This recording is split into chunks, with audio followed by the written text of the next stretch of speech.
It was another hot summer day in the enchanted forest. Milo and his sister Lily were looking for something fun to do when suddenly they heard a giggle. They followed the sound and saw the funniest thing. He was about to go back to the house when he noticed something. The squirrel was looking at him from inside a mirror. Suddenly, Lily had an idea. She dashed into the nearby village and came back with an old woman who lived in a cottage on the hill. "She knows all about magic," Lily told Milo. "Maybe she can help us," he gasped. How could he have been so silly not to notice before? The squirrel was trapped inside the mirror. Usually he ate it with a fork, but now he had to use a spoon. It was so hard to eat all the spaghetti without dropping a single noodle. Then he had to walk back to the village and do everything backward again. Then all the squirrels disappeared. Lily opened the pouch and gasped. It was full of shiny acorns. "Wow," she breathed. "These are beautiful." Then the funniest thing happened. Funny faces and silly smiles started bouncing around the room.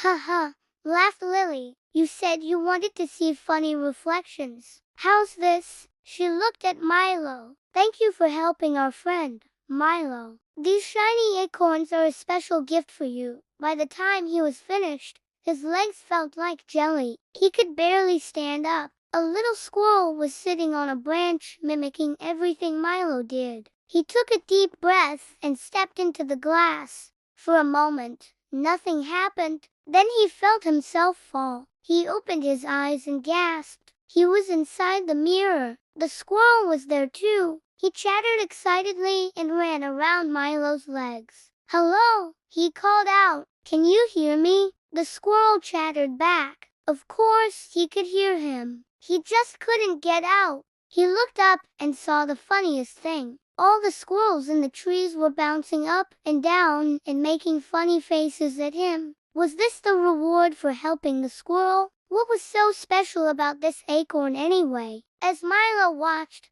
the squirrel tried to climb out of the mirror, but as soon as he touched the glass, he was pushed back. Whenever they were happy, the acorn showed funny reflections. But if someone was sad, it showed their tears. Maybe that's why the squirrels had given them the acorn. They wanted to help them be happy. It was no use. The squirrel was trapped, and if something wasn't done quickly, he would never get out. He waved and the squirrel waved back. He walked forward and the squirrel walked forward.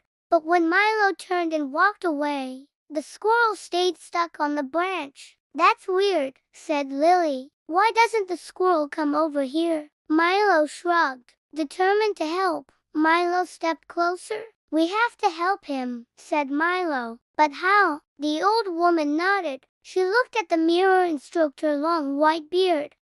She said. "I know what's happened here. That poor little squirrel has been trapped by an old forest spell. To break the spell and free the squirrel, you must do everything backward for an hour. Are you sure you can do that, Milo?" she asked. "It won't be easy. You'll have to walk backward, talk backward, and even eat your dinner backward." An hour? But Milo didn't want to wait an hour. He wanted to help the squirrel right now. But he knew if he wanted to free the squirrel, he would have to do it the old woman's way. Taking a deep breath, he started walking backward toward his house. At first it was easy, but then he started to stumble. Walking forward was so much easier. When he got home, his mom fixed him a plate of spaghetti. But finally, the moment had come. He walked back to the mirror and closed his eyes. Then, as if it had been waiting for him, a small acorn fell from above and landed in Milo's hand. As he turned to leave, one of the squirrels jumped down from the tree and handed Lily a small pouch. Back at the house, Lily put one of the acorns in a wooden bowl. As they watched, it started to glow.